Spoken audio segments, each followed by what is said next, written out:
Hi guys, this is Ed and I'm back to give you a little bit more of a run through the APC Mark II. As you can see here, I kind of left it sort of from how it was in the last video. So we've got a couple of songs in each track. They've been set up to the beat. I've got my metronome, I played through them. They go with the metronome, so I'm happy with that one. But there's one that I'm not happy with, and it's this one. It's not quite on the beat, and I'm going to show you what to do there. So what we do is, you see this marker here, you want to bring that to the first downbeat, and the downbeat is sort of the kick. It's this big transient here. Bring it up, bring that over to the transient, and just make sure you're happy with it. Yep, that's the start of the transient there. Cool. And then right click that arrow, set 111 here, and now it should. Happy days. Good. Right, so I'm happy with that. So let's say I've got my songs set up. They're all to the beat. They're walked. I'm happy with them. And I've mapped my 3 EQs on each track as well. Now I want to do my master effects. Now something that I need to let you know is that I've actually sold my APC 40 Mark II now. Reason being is because I really enjoyed it. I didn't have enough space on my desk, for one, and two, I just preferred using workflow through my Push 2, and I thought it was a bit greedy to have both at the time. So I sold it and I used that money to get a better keyboard. It was just what was right for me. But I'd still love the APC 40. I love the sliders especially. I thought it was a really cool piece of kit. Anyway, right. Okay, baby. So, got my songs set up. I'm going to do my master effects. So what I want to do is create groups. That's probably the easiest way. There might be another way, but this is what I think would be the easiest way. So click on a track, press Control and G. You group it. You can rename it with Control and R. Rename it A. Cool. And then I'll go to my effects and I'll chuck in what master effects I want to use. So say reverb is one. So I'll chuck my reverb on my group, not the individual track. Because if I put this effect on the group, it will affect every track, which is kind of what you want. And then dry wet is mainly, that's the bit that you want to be affecting with the knobs along the top of your APC 40. So you've got 8 knobs. So maybe use the first 4 for your track A and the second 4 for your track B. And the first 4 you might have a reverb, a delay, a beat repeat, I don't know, and something else like an echo or whatever. So to map those control knobs, press Control and M, and this blue, cover will go on.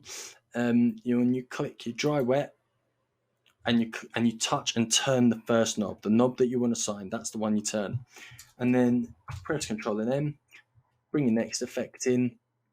In fact, to be honest, there's nothing to stop you doing this all in one go. So you could do that, Control M, click your dry wet on your delay, touch the second knob, turn it, Control M off. And then on your second track, group your second track up. Yep, done. Rename that. We've only got a minute left. Right, I'll just make this a longer video, it's fine, but I have to do it in 2 parts. Then bring your delay in and your reverb. I'm going to bring a delay and a flanger, and then Control and M, touch, click the dry wet on the delay, touch the knob on your APC. These will all come up here, by the way, to let you know that it's been done. And then, on your flanger, you might just want to change your amount. Click that, click the knob, great. That'll show up on your MIDI mappings here. Press Control and M, and that should all be mapped. And you can test that, play through the tracks, test it out, and see what it's like. Right, I'm going to stop recording there. I'm going to show you the next bits. Okay, so you've got your master effects set up, and you've got your equalizers and stuff set up for your DJ template. Now you want to set up the queuing. So what I found I needed to do, I was using a computer and it had like a headphones jack sound card out the back of it, like a 3.5mm jack. And what I needed to do is I needed to split lines. So I needed to get a cable bit like this. It's a TRS quarter mile stereo splitter cable. And then I needed to get the converter that would change that into a jack. so that I had the right fitting to go in something like, oh no, they're the ones that are big, they're the TRS ones. You know, the headphone jack. So you can get a converter like that will split off into two, and it's normally a TRS. And then you'll probably have to get another couple of converters depending what your speakers are like and your headphones. So, right, I'm waffling. So you've got that. You will come over to this side and make sure these are all clicked on, these orange buttons here. And your Q out will be 1, and your master out will be 2. You're going to have to test this, because if it's the wrong way round, you just flip the numbers round. That's not enough to set your Q up. The next thing you need to do is click that solar button, and now you're in Q mode. And this little button is the volume of your headphone, and obviously your master out will be this level here.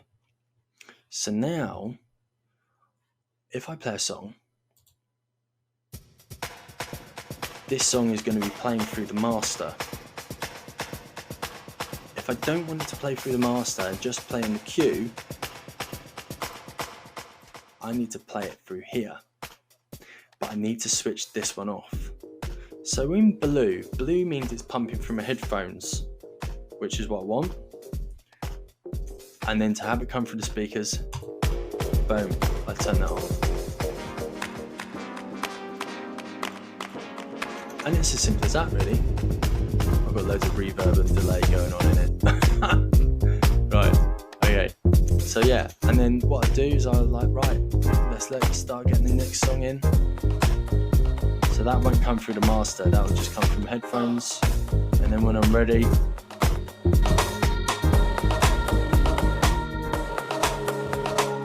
you know, you do your mixing and la-di-da. So that was an awful mix. Don't go off of that. We're pretty much there with the Q. We got the effects. We got the master effects. Oh yeah, it's looking good now, baby. So what else have we got left to look at? The quantizing feature.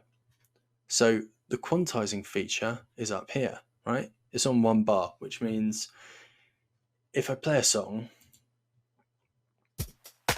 and then I want to get the next song in, it will just play the next bar along. So it will play pretty straight on. But if I select 4 bars, this is what I like about this.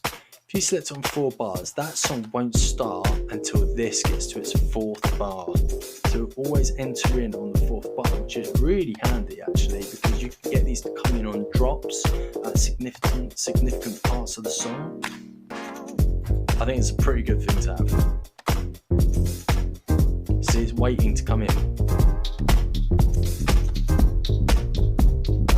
Okay. So you got that coming on the 4th bar. Or you have it coming on the 8th bar.